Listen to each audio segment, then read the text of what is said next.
Bonjour à toutes et à tous et bienvenue au Cryptos Technical Briefing. Nous sommes le 14 novembre 2023, Bitcoin, une pause légitime s'impose, une pause s'impose et ETH BTC is back.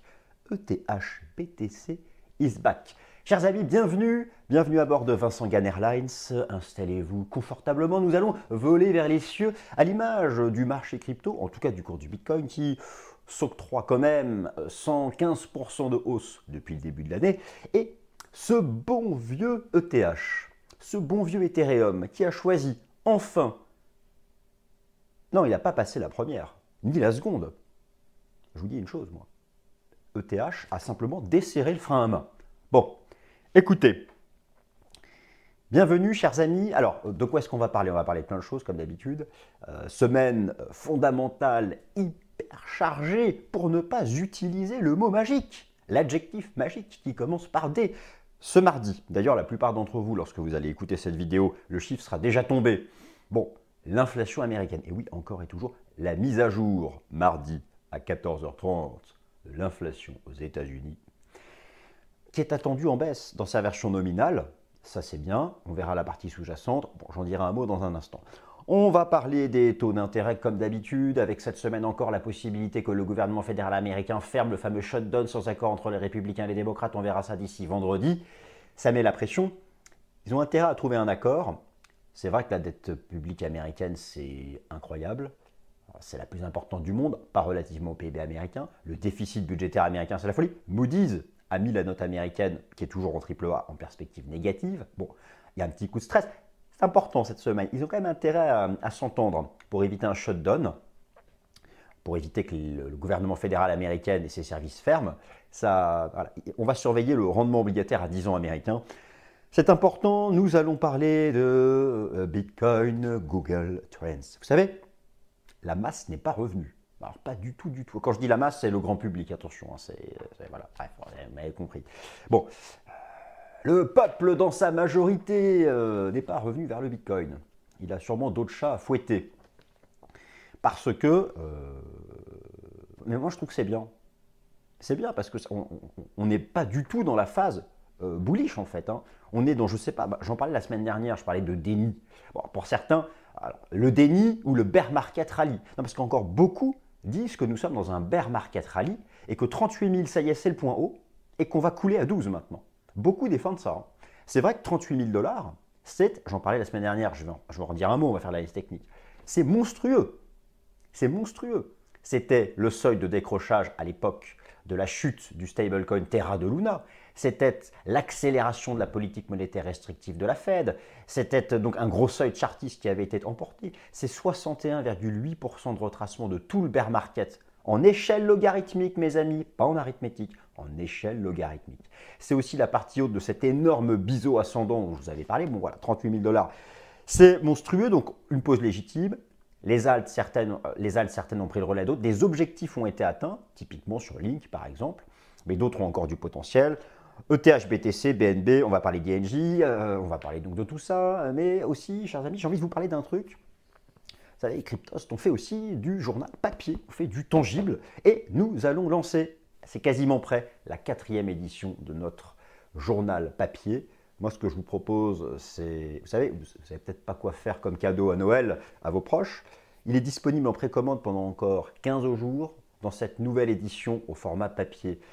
On a travaillé, on propose une super étude sur toutes les entreprises françaises stars à l'international dans le secteur du Web3, de la crypto. Le classement Cryptost 21, c'est-à-dire les 21 personnalités francophones stars aussi du milieu crypto, etc. etc. C'est disponible en précommande, vous avez tout dans la description. Ça coûte seulement 6 € ou peut-être 6,50 €. Et surtout, vous pouvez payer en BTC ou en ETH. C'est quasiment gratuit avec la performance récente de BTC ou ETH.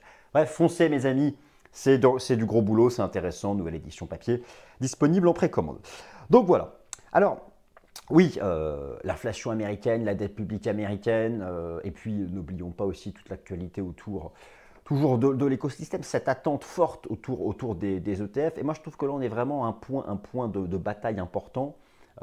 Les 38K, c'est... Alors, c'est vrai qu'on disait que les 31-32K étaient la dernière chance du Camber. Mais moi, vous savez, j'observe le Camber.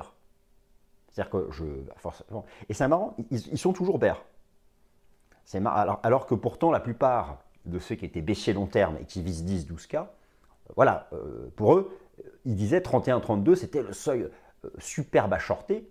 Alors maintenant, ils disent c'est 38. Bah, c'est vrai que 38, c'est important.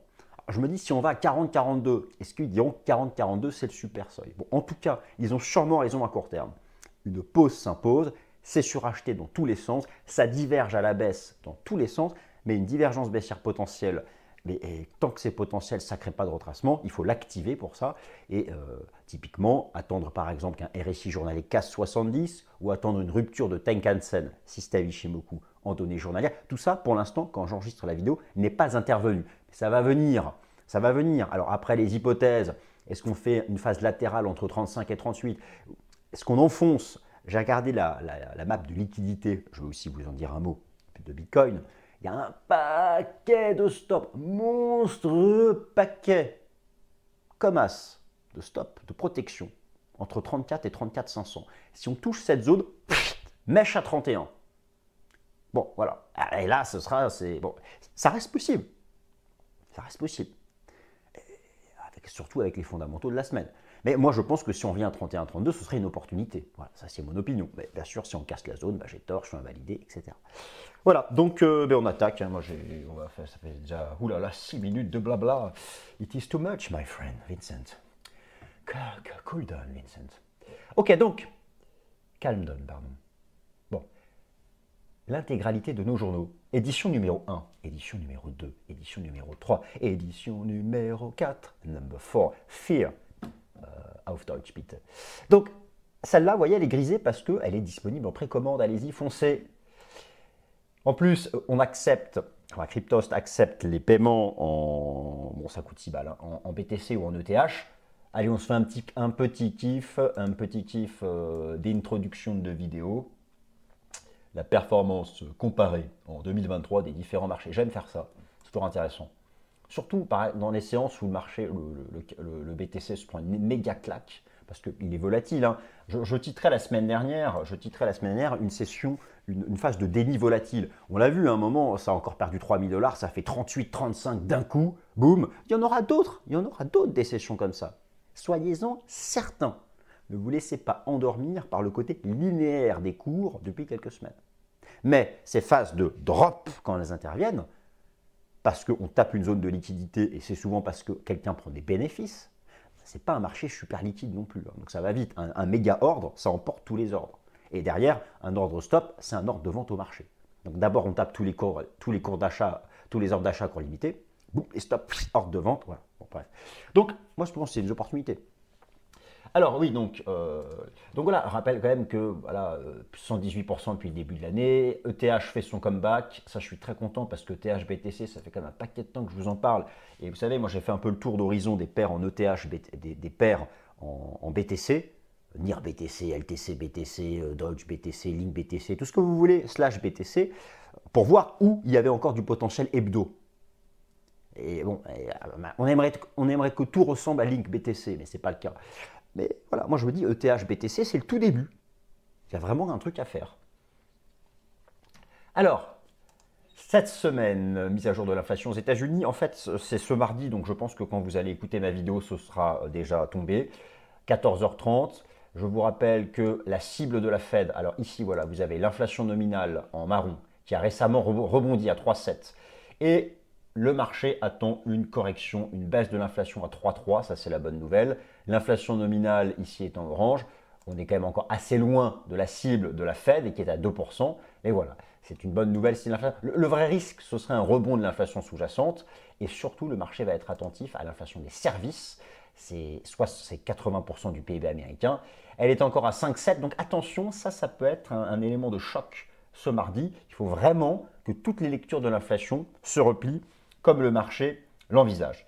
Alors, c'est d'autant plus important qu'il y a un stress cette semaine sur la dette publique américaine. Vous avez forcément suivi ça. Je vous montre ici la monstruosité de la dette publique américaine. 32 000 milliards de dollars. 32 000 milliards de dollars. Enfin, c'est quand même 32 000 milliards de dollars. Je crois que le PIB américain, ça doit être 25 ou 26 000 milliards de dollars. Donc voilà, le PIB de la France, ça doit être 4 000 milliards de dollars. C'est une dette publique monstrueuse. La dette publique est en fait alimentée par le cumul des déficits budgétaires. Et je vous montre où en sont, à quoi ça ressemble.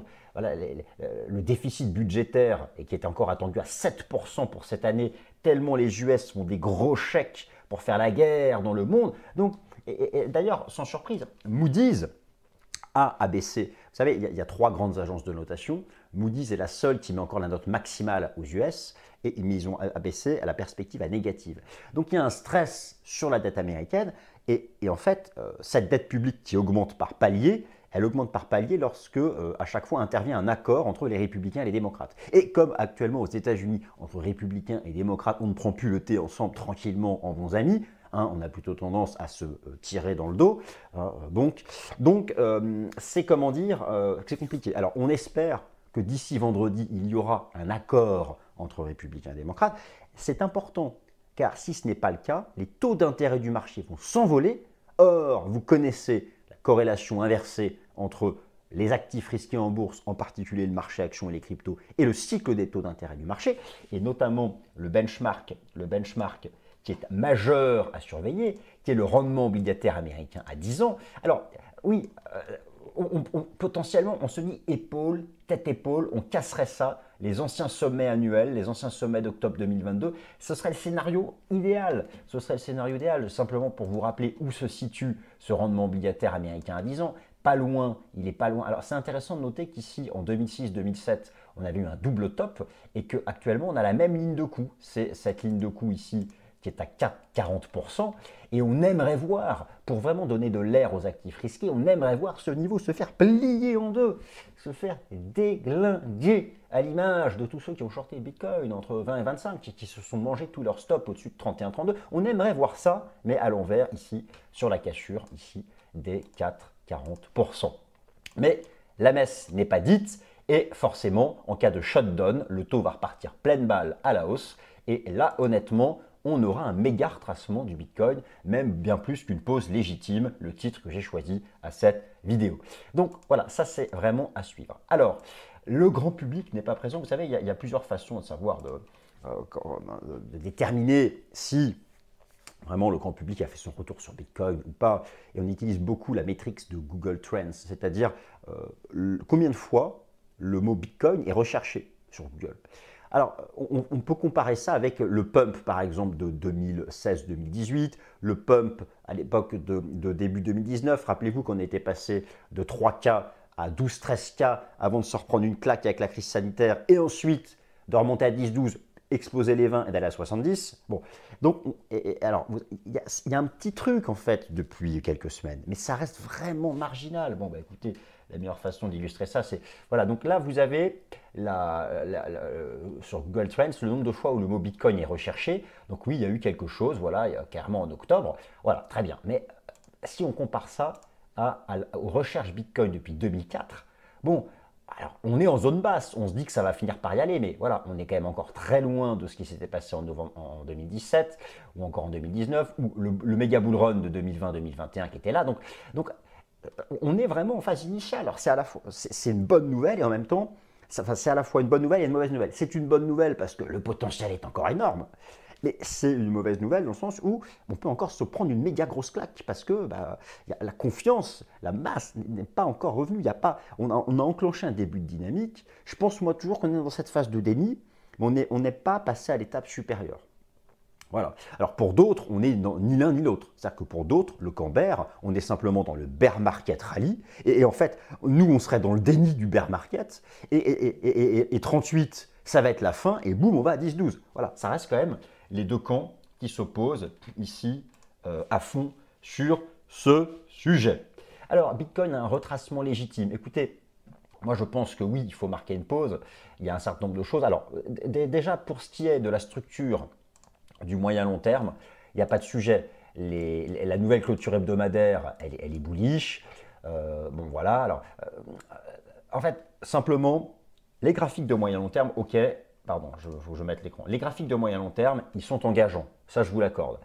Maintenant, voilà, attention au surachat à court terme. Alors déjà, il y a cette fameuse pattern en wedge, voilà, sur lequel le Camber s'appuie pour annoncer le crack imminent. Il est vrai qu'en données journalières sur le Bitcoin All-Time History Index, on a cette divergence, alors qui rappelle ici, tout commence et tout termine par des divergences. Ici, il y avait une divergence baissière, ici, il y avait une divergence baissière, ici, il y avait une divergence baissière, ici, il y a une divergence baissière, sauf que lorsqu'on est en zone de surachat, tant qu'on ne casse pas 70, elle n'est pas active. Et là, tout avait commencé par une divergence haussière lorsqu'on était sur les 25K. Elle était vraiment superbe. En fait, cette zone des 38K, elle fait jaser parce qu'elle est donc effectivement, elle est la partie haute de ce qui serait pour le Camber l'énorme biseau ascendant avant la chute. Mais c'est surtout, voilà, c'était la zone sur laquelle on bloque, c'est ça. C'est les 38K. C'était début mai, c'était la chute du stablecoin Terra de Luna à l'époque. Ici, c'était aussi l'accélération de la politique monétaire restrictive de la Fed. On était sorti par le bas. Donc en fait, on bloque là-dessous. Moi, ça me paraît un peu légitime, eu égard au surachat, de marquer une pause. D'ailleurs, c'est même plutôt assez prudent. Si vous regardez le système Ishimoku en données journalières, vous avez un écart monstrueux entre la Tenkan et la Kijun que l'on retrouve aussi sur la capitalisation boursière totale crypto. Moi, à un moment ou à un autre, je me dis on va casser ça, on va faire un range entre les deux et ça repartira. Donc voilà, mais c'est vrai que sans signal, il n'y a pas de pause. Moi, j'appelle à une pause légitime, que je juge légitime, parce que dans l'idée que plus on marque une pause, plus on retrace, plus haut on ira, car on évite les excès qui nous exposent à des corrections violentes.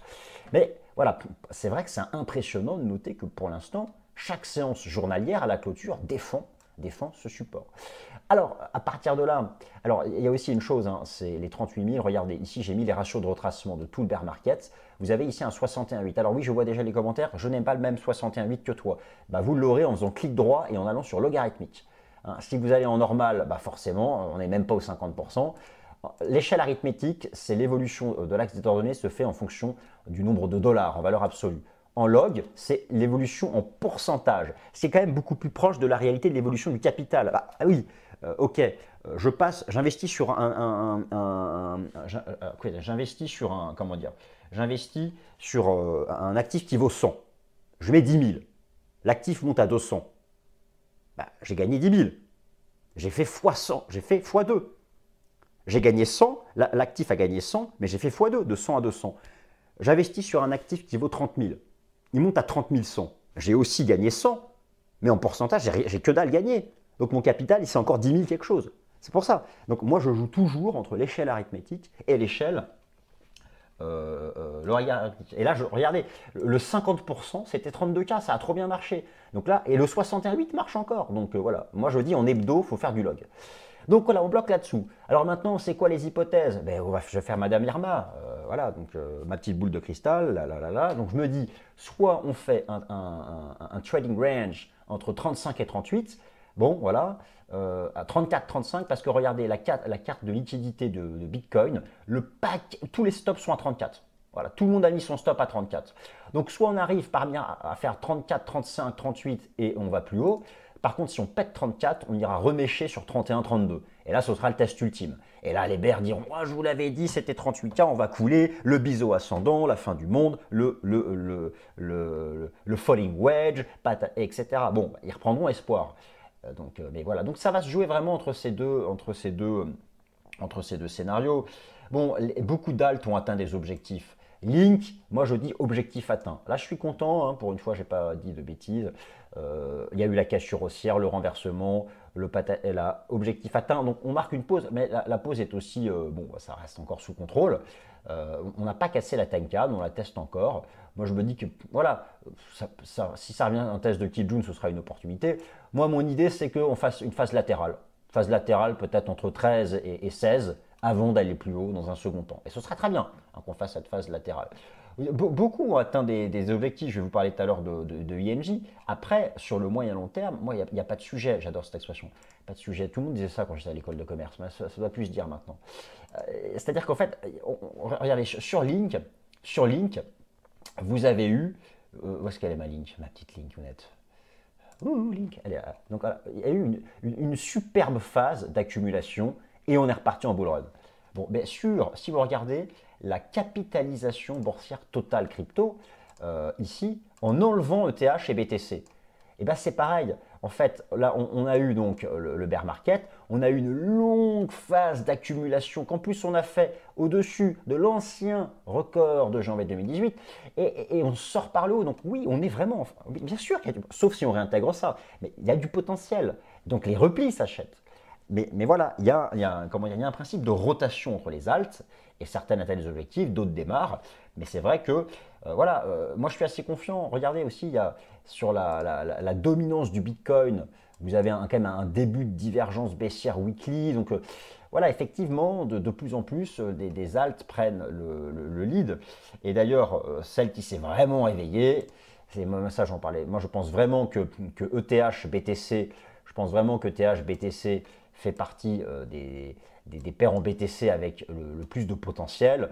J'attendais depuis longtemps qu'on revienne dans la zone basse. Il y a un début de réaction positive. J'aime voir le RSI hebdo ressortir par le haut de la zone de survente. Voilà, alors maintenant, bon, les choses se font par étapes. Ici, il y avait une belle div, on a fait une espèce de double bottom.